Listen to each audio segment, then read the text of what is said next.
Hello, everyone, and welcome to this month's edition of Mentor Monday, one of two. I'm so excited to have everyone here today. My name is Christina Whittaker, and for those of you who don't know, I am a leadership strategist. I partner with organizations as a consultant to help train and retain their top diverse talent. But I also partner with leaders, especially women in leadership, who are trying to figure out what that next step in their career might look like. And so we developed this Mentor Monday space as a safe space for people to ask questions and for people to really gain support as they're trying to figure out what does it mean to move to the next level, what does promotion mean for them. So I'm incredibly excited to get started today. It's November. I can't believe that the year is almost over, but we have some great questions, some that are relevant to the time of the year. So I'm excited to hop in. I hope you can hear me okay. I'm in a little bit of a crowded space today, but we are going to keep pushing forward. The first question I have today is from Kelly. And Kelly says, I'm not aware of the opportunities available to me as a next step. I'm working to define what the promotion looks like to me at this time. Can you go over the different options that are available to me as a senior leader? Kelly, I think this is a really great question because a lot of women, especially a lot of women in leadership, I believe aren't actually sure of what could come as their next step, either within their organizations, if they're looking to transition to another organization, what would promotion look like for them there, but also if they're trying to figure out what does life after corporate actually mean. I don't think there's a lot of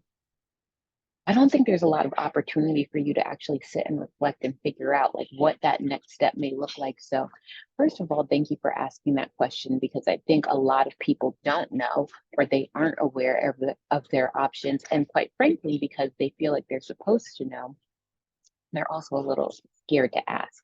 So I I want to highlight three areas that I see most beneficial for people who are figuring out what that next step may look like. And these are going to be three areas in terms of you developing what is called like a thought leadership platform.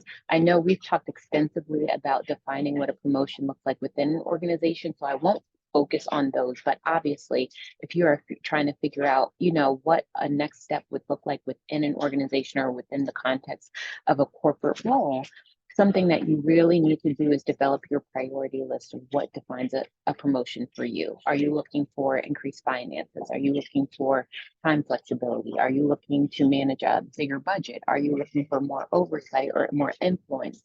Developing that list is going to help you filter out what actually constitutes a promotion for you in your role. But because I know a little bit of history about why you're asking this question, I'm going to go a little bit more into the thought leadership formation of it and what it actually needs to develop a thought leader brand. So I know we've talked about that in the context of our Mentor Monday sessions before, but in essence, a thought leader brand is something that you own. It's your professional brand that you can then monetize just by sharing your lessons learned, by sharing your expertise and methodology about things you've learned in industry, whether how to get to where you are right now or how to figure out a way forward in a way that other people aren't necessarily aware of. And so, in terms of building a thought leadership brand, there are three categories that a lot of people really focus on, and I have found them very beneficial myself. So, I'll share them with you on this call. First is the speaking industry or developing what's called a speaker brand. If you are looking to really share not only your story, but your methodology about how to fix a problem or how you are a solution to a chronic problem, then speaking is, to me, one of the ultimate door openers in terms of figuring out how do you get your language together to solidify your thought leadership brand. And so when I talk about speaking, I'm not just talking about in the traditional spaces in terms of just, random conferences. I, a lot of times, am talking about what it means to speak with intentionality about a particular topic that you really want to cultivate as your own. So that could be done at a conference, that could be done in the corporate space, it could be done at universities, it could be done at NGOs, it could be done in so many different sectors. There are really a couple of key sectors, but basically what it means is you've curated what's called a keynote talk or a keynote idea, a keynote workshop that you can deliver time and time again to different audiences to get a consistent result. And so that's one area that I see people getting great benefits out of in terms of thought leadership creation. There's also coaching. So coaching is when you are either working one-on-one or in a group to walk people through a process to some extent. And so whether it's how to get promoted or whether it's how to build a shoe company or whatever it may be, you have developed a methodology that has replicable results. So meaning you've tried it yourself or you've been able to develop a tried and true process that you know can work for other people. And now you are teaching them that process. So there's also that realm in terms of coaching.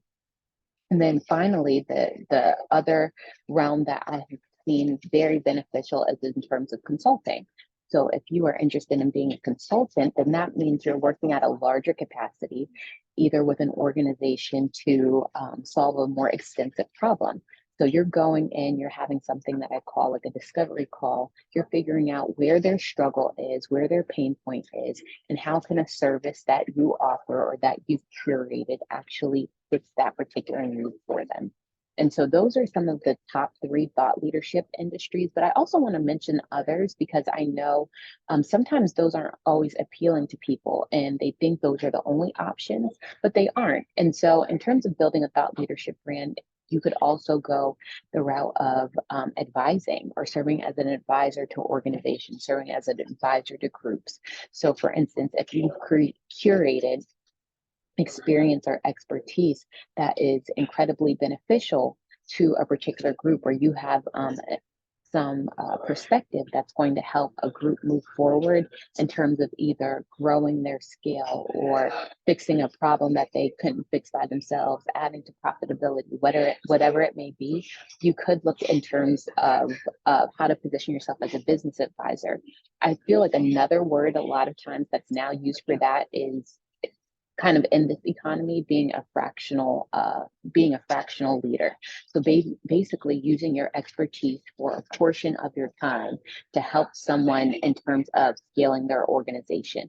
Fractional leaders are more so in official capacities. So you could be a fractional CMO or a chief marketing officer where you're not necessarily full-time at an organization, but you're using those skills and the time that you have to act as their chief in that capacity. So that's an arena that is really growing that could be beneficial to you. There's also publishing and writing. If you're a writer, getting featured in blogs or getting featured on in op-eds and news publications, that's an avenue as well. If you are interested in starting a podcast, you can develop a thought leadership brand as a podcaster. You can also write a book if you'd like. There's the publishing route. There's also board membership if you're someone who's very interested in serving at high levels in terms of sharing your expertise on a board. That's a very prominent industry that you can get in as well.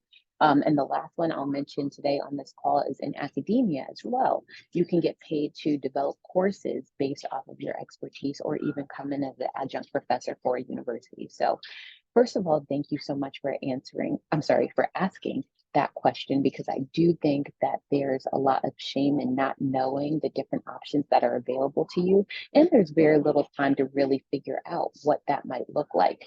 And so I think there's tons of opportunity available to you. What it speaks to, in my opinion, I know sometimes when people don't know their next step, it's frustrating because it almost causes you to be paralyzed because in your current role, you're not exactly sure what you can do, as well as you're not exactly sure where you can go. That paralyzes everything about you because then you also can't necessarily be of service to those who are coming up behind you. And so they're frustrated as well. So it's almost like this unspoken war that takes place between those in leadership and those outside of leadership, and it's only because of a lack of knowledge about what next steps you can actually take as a thought leader. So thank you so much for that question, and I hope that was helpful. If anyone else does have questions, if you didn't get a chance to ask it beforehand, you can go ahead and either put it in the chat or you can put it in the Q&A. I am in not the best space right now. I'm in a slightly crowded space, so I hope you can hear me okay. I'm kind of trying to make it through these questions, but I do want to reserve some time. If you did not get a chance to submit them ahead of time, I will answer them for you on this particular call. But without further ado, we're going to move to the next question. The next question is from Akila. And Akila says, I'm struggling with figuring out how to make my language service business, how to take my language service business to the corporate sector. Any thoughts on how to make this applicable for a larger contract? Akila, without knowing specifically what you offer, you said language services, so I'll start there. But I think the advice I'm giving is going to be applicable not just to your service in terms of language services, but anyone with a service-based business in general who is looking to do business in corporate. One of the things I want you to just challenge yourself to think about is, where is the natural need for your expertise? That's question number one. So for instance, if you are in language services, think about, since you're looking to do business in corporate, think about who in corporate actually needs language services. Is there an opportunity for you to offer translation services? Is there a need for maybe executives who have oversight over international regions to get conversational in a particular language? Is there a need for maybe an organization who's looking to be more culturally sensitive or culturally inclusive, for them to include this as an offering for their employees who might be working with regions, that are out of their purview in terms of that language? I want you to write down an exhaustive list to think of, where are the natural areas of need right now for language services. To me, when you detail the natural areas of need, those are the natural opportunities, because then you aren't starting from a blank canvas trying to prove a case for your service. Instead, right now, you're already talking to people, you're already speaking with people who have acknowledged, hey, I have this problem, or we have this consistent need. How can you help us in terms of filling this particular need, however you may do that? So you could do that on a one-on-one basis. You could do that as a group. You could do that maybe as a special elective or a special course. There could even be, if you wanted to, there could even be a virtual aspect to it. If you have a methodology for training people in a way that they can, pop in videos of your training, there's a lot of different opportunities. But I say that to say, not just for language services, but if you're looking to do business in general, looking for the areas where there is need is going to give an indicator of what solutions are going to fit. It won't fit everyone's need, but at least having those conversations is going to allow you to figure out in a more pointed way, where do you start the conversation? And once you're in the conversation, you can then do more discovery to figure out what is actually going to fit, what's going to be the best solution for this particular problem. So I hope that was helpful, Akila. Great question once again. And next we have Reagan. Reagan is our second to last question. So if there are any other questions, I know I am flying through these, but if there are any other questions, you can go ahead and put that in the chat, and I'll be sure to get to it. But if not, I'm going to make sure we focus on these last two together. Reagan is saying, I'm in a saturated industry.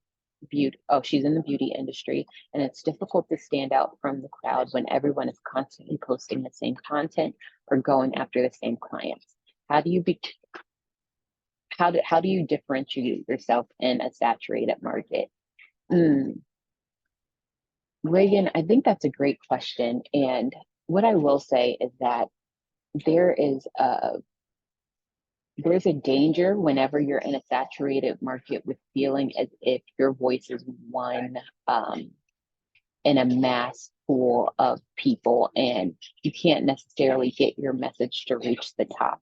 And that's not necessarily true. I believe when we get into this trap of feeling like everyone's doing the same thing or everyone's doing what I do, we cut ourselves short from actually seeing the opportunity that's available. And so I'm going to ask you two questions to help just bring clarity to that. But I want you just to take heart in knowing that there is a space for you, there is a niche for you. It's just a matter of really figuring out where, and I'm not sure what you offer or how you offer it, but I just know you're in the beauty industry, but how whatever you offer fits in and is the only natural solution to that particular niche. And so one of the things I would ask you is, being someone who does seem like they are a consumer of the content in your industry, I assume you also see where the gaps are. If everyone's talking about the same thing, that means somebody's not talking about something else, right? And so instead of feeling as if, man, this person talked about this first, or I can't talk about this because that other person said it, first of all, you can always reinvent and put a different spin. But also, what is not being talked about? What has not been covered? Why is there a gap? And really determine, is there room for you to be the one to fill that gap? I was actually just talking to someone who is also in the same industry. She's also in beauty, and she deals in cosmetics. And she was saying, everyone kind of is talking about the same thing, but her particular edge was talking about the ingredient list, what actually composed the beauty products. And so what we were able to do is figure out, like, how do you step out of just saying, oh, this shade is great or this color is great on me, and put a different perspective on it, or add a level of complexity or nuance that's not currently being captured in the industry to set yourself apart. So one of the things I would say, instead of looking for the sameness or feeling inundated by the sameness, look for areas where nothing is happening, where there's a gap, and then see if you can set up shop there. Also, in reference to stepping outside of the nature of conversation, I always challenge people to think about, how do you become the governing voice, or how do you become the governing authority on a particular topic? So for instance, in beauty, if everyone's talking about the actual products, is there room for you to have a conversation with the product makers, or be the conversation, or be the holding, or be the consolidator of the narratives of a different group as opposed to consumers? Like, is there a way for you to step out and be that governing authority to say, hey, I might not be an influencer, but I'm the one who congregates all the influencers, or I might not be a cosmetologist, but I congregate all the cosmetologists. I might not be the product developer, but I congregate the product developers. Basically stepping outside and being of service to communities in a different way, allowing you still the same access, but basically creating a lane that's only your own. Because usually when people are in the weeds doing the work, they don't have time to think about the life outside of it. And so if you are providing that wraparound for them, it could be incredibly beneficial. So I would say think about it from those two perspectives. One, what are the gaps, and how do you become the governing body for the conversation so you don't necessarily feel so inundated? There are a lot of other ways to kind of break out of feeling as if your voice is being succumbed by everyone else. There probably is a need to really look at the strength of your messaging, because sometimes, even though in our brains we can think like this is the best solution, sometimes it's not always coming across in the messaging. And so it could really just take going through with a fine-tooth comb, figuring out, are you speaking directly to the people who are your buyers? Knowing that you can't serve everyone, or you're not meant to serve everyone, is the messaging that you're putting out there directly correlated to the needs of your buyer? I'm gonna put a pin in this, or not a pin, because I think the next question kind of ties into this as well. So as a continuation, I'm gonna tack that one on. Carrie is asking, I'm a professional that has 25 years as both. I'm sorry. Reading today is not my strength. Okay, I'm a professional that has 25 years as in both corporate and entrepreneurial experience, but I've not been active in the entrepreneurial space for years. While when we first began, there was a lot of momentum, the realities of life caused me to reduce the hours spent on my personal business and instead focus on building my professional career. I'm at the point now where I'm ready to revive my brand, even though it's not necessarily the perfect time. last time I had trouble focusing on my target market. Can you help in terms of giving questions on how to find that? So I think these two questions, both what Reagan asked and what Carrie asked, really go hand in hand. So thank you both for your questions. I think they are both great. So in addition, Carrie, I would say the same thing to you. How do you become the governing body for the conversation, and where are the gaps? But I will also say, in terms of just thinking broadly about how do you figure out who your market is, understanding that in order to develop a brand, you have to be the solution to someone's problem, right? Like you have to fix a need, you have to fix a problem, or you have to be something that allows someone to satiate some desire, right? And so I think something that's going to be very helpful for you is figuring out what are the problems that your target audience is facing. So if I had to give a structure, I would say first, list your buyer's top 3 problems that they struggle with, either industry-wide or just very publicly. What out of the top of your head, in terms of your customer demographic, do people chronically always have problems with? So for instance, if I'm someone who services events, one of the obvious problems is filling a room, getting, the marketing, getting people in a room. Another problem might be the budgeting, right? Like what are the just very obvious industry problems that your customer deals with? That's one. And list the top 3 if you can. Number 2, listing the hidden problems. So what are the top 3 hidden problems that your customer or your buyer deals with? So in other words, like what actually matters to them? What keeps them up at night? If you are someone who, for instance, is helping people in their career, what's something that is going to plague someone that they might not outwardly say, but they internally feel? So could it be someone who's capable but can't get promoted because they are in a toxic environment and they're not sure what to do? Are they someone who really wants to increase in their income, but they know their organization is strapped with money? Like those are the types of hidden problems. Or, maybe they want to quit their job, but they have a family and kids and they don't want their kids to starve. I mean, those are some real concerns that people won't necessarily say out loud. And it'll actually turn up as symptoms elsewhere. But you have to know your customer well enough to know the things that they aren't speaking. Something that I always know when I'm working with organizations is, one, there's always a need for significance. And so while I might be working with someone to figure out a plan for their organization, I also know they want to look good out of the process, right? And so I speak to both of those. And so just thinking ahead of time of what is going to be the hidden problems, and list the top 3 if you can. And also, what are the top 3 desired outcomes? So what do they want out of it, right? Like, what do they actually want to get out of it? If you're working with people in the career space, like, do they want to get promoted? Do they want a new title?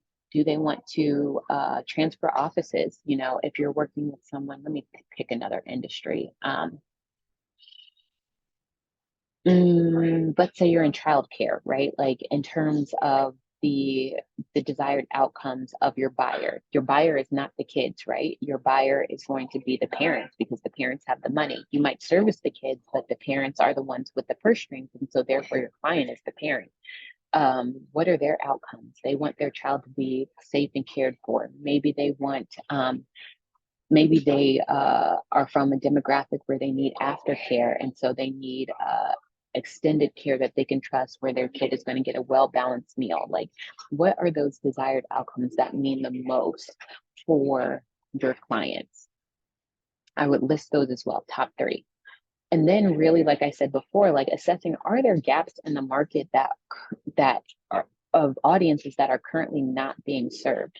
Is the industry missing someone? Is the industry missing a group? Is there a nuance to a particular demographic that is being missed as a whole by the industry? And if so, can your solution fill that particular group's need? Does this audience or does this market have an urgent desire to solve the problem?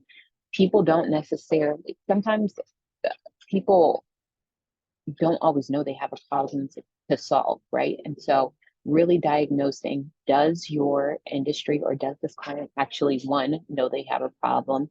And then 2, have you done enough, or are they aware that they actually need to take some steps to solve this particular problem? And then finally, is there a niche in your market that may be underserved? And so maybe they're not necessarily, maybe it's that they might be ignored altogether, or perhaps they're being serviced well and you just have something superior to offer. That's still them being underserved. And so is there a niche in your audience that's being underserved that you can now use as a differentiator in terms of what you have to offer? And so I would say those are the things just to keep in mind, in reference to figuring out what it is or how to really target who you want to serve. Who we want to serve is not always the people who are directly around us. I know sometimes people get caught up in, for instance, if you have a great idea and you share it with your friends and family, they may not always get it, but they also may not be your client. So it may not make a difference, you know. So really doing what you can to tap into the voice of your actual clientele. And that could be done a lot of ways. You could hold a focus group. You could go to a group that's already existing and start testing your content, start talking about your solutions. That's something that I use a lot of times, or at least in conversations. If I'm going to a networking group, I drop little hints. I try to, I say things that I'm planning, or I try to assess a need from that way to see how easy it is for people to grab onto it. And so having conversation is going to help really shine light on where the problem is, or what the client's needs really are. But also having that conversation allows for you to get real-time feedback so that you can hear at a greater in-depth level what they're thinking or what they may be struggling with. And so I hope that was helpful both Carrie and Reagan. You all had very similar questions, and I know I'm a little distracted, so I hope it also was cohesive. But thank you for asking those questions. I do see one more from Val. You submitted yours live. Thanks for that. And I'm excited. How are you doing? I hope you're doing well. You are asking, how often should you follow up with a lead? How much is too much and how much is too little? That's a good question. How should I answer this? I always say follow up with a lead until they tell you to stop contacting them. But there's some parameters around that, right? So without knowing exactly how you contacted them or the messaging used to contact them or what was kind of offered. Let's say in general, you sent a pitch email, right? Or you said like, hey, I would love to meet with you. Or you said, hey, I have this product or service, whatever it is. And you're looking to converse with them somehow. Understand that people, first of all, that people are busy and distracted, right? And so just because they didn't reply to your one email, just because they didn't reply to your two emails, doesn't mean they aren't going to reply at all. People get inundated with messages every day, and even if they have the best intentions of replying, they just forget, and that happens. And so I would always assume that either maybe someone didn't see my message, or that they forgot to reply, or that they mean to reply. And so I know it's hard, but don't take it personal if someone doesn't respond to you right away, especially if you've had some manner of connection with them before. If someone doesn't respond to you right away. Now, in terms of cadence, I think that's harder to really say. But if there's been some evidence of interest, meaning you've had either a conversation with them, or maybe they replied to one email but haven't replied to the last five, or something along those lines, or maybe it was a referral to someone else, so you know it's kind of warm, and they would reply, you know, if maybe it was the right time. I would say something around like once a week. I typically try to reach out. I would say, well, would I say once a week? Yeah, I would say initially about once a week. So I might send an email and say, hi, you know, we met at this particular event. I'd love to connect to talk about, you know, or to pick up our conversation where we left off, whatever it is. I would give them time to see it, miss it, find it again, And then if I hadn't heard from them, I would reply to them the next week. Same thing, like, hey, here's some new times and dates available. And what's helpful is leaving yourself room as you build up in terms of reaching back out. So for instance, if I send my first email and I say, hey, let's meet this week, I can meet as early as Wednesday. I might not send an extensive list of times. That gives me room for the next time when I reply next week. I can say, hey, just wanted to make sure you saw this email. Here are the times this week I'm available. And so it's a different way of saying the same thing. So it doesn't make me seem like redundant and make me seem like, oh, I'm just copying and pasting the same message. And then I would reply back. I would probably do it weekly for about a month straight, to be honest. And when people want you to stop contacting them, a lot of times they'll either tell you or, you just won't get any response. If it's been like several months and you've just not gotten any response, then, I would give some time, I would give some room, but I also would, you said, I see you wrote email in person. I don't know if I exactly know what that means. So if you can clarify that a little bit and I'll get back to that. But I would reply weekly for about a month's cadence. After that, I might reduce in terms of my repetition to maybe like once every other week or something. And maybe after that 2-month mark, I might do it like once a month. And not necessarily the same question of can we meet, can we meet, can we meet? I would vary it in terms of content. So I would say like, hey, look at this recent win that we got for our organization, or look at this client update. Thought you might like this.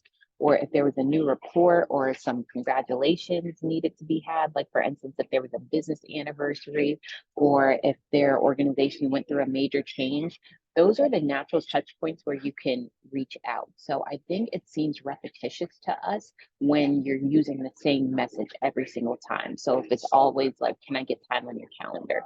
So the challenge will be on you, and the due diligence will be on you to vary your message. That'll make it seem less like you are coming with the same ask and getting denied with the same request.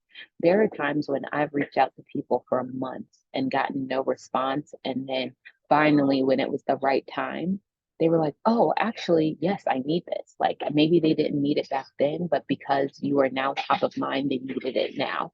And so don't get too discouraged if you don't hear back from them. But okay, you're saying in the comments, I met them in person. You met them in person and you followed up with an email. Yeah, especially when it's something like that, like you've had physical contact. So I say keep going, right? Like it's not like this is a cold email. Cold emails I would treat differently. The information I gave is more so dealing with warm emails, but you have a warm contact that you've met in person and you're following up with email. So I would keep reaching out like during the first month, like maybe like every week, then dropping down in cadence and then changing up the language to just check in and let them know of updates, or let them or share with them things that might be interesting. Be sure to connect with them on LinkedIn as well, so that conversation also isn't as laborsome through email. So for instance, if they post something that's great, writing comments under their post or sharing it on their behalf so they can, be reminded and see your name. You can do them a service by spreading their message. Varying it up with things like that all comes under the parameters of following up with the lead. So I don't want you to get stuck on feeling as if like, oh, it's just me doing one-sided emails. That's not what lead generation is. It's developing that conversation. It's developing that rapport. There are also sometimes when maybe the person that you were trying to connect with, even if you did meet them, perhaps they have not been responsive, and you're able to meet with someone else who also has that connection, who's able to barter a re-intro, if you will, that gets their attention again. And so that's also helpful too. I was just talking to someone who we do business together quite frequently, and he was basically saying like, hey, who do you want to meet? I'll introduce you to those people. And so I was able to kind of go through with his network, and some people I had already talked to or reached out to, but haven't been super responsive. But I put them on the list because a re-intro gives me a different perspective. Now it's not just me coming. Now it's someone who they know a little bit more intimately than me now making the connection. So I think that's a great question, a really great question. Thank you so much for asking. And I'm glad. Oh, yeah, you think it was helpful. Thank you. I'm so glad it was helpful. But if that's the final question, we'll wrap up for today. I want to give a little bit of time just to make sure I don't miss anyone. But if anyone does have any final last questions before we wrap up today, I will be sure to answer it. But if not, thank you so much for joining us for today's shortened, but I hope very impactful and very helpful Mentor Monday. Hopefully there weren't any major issues with the sound. I am in an airport with a lot of background noise, so I did my best to block out everything else. But without seeing any other questions, I thank everyone for joining in today, and I hope you have a great week. Talk to you soon. Bye.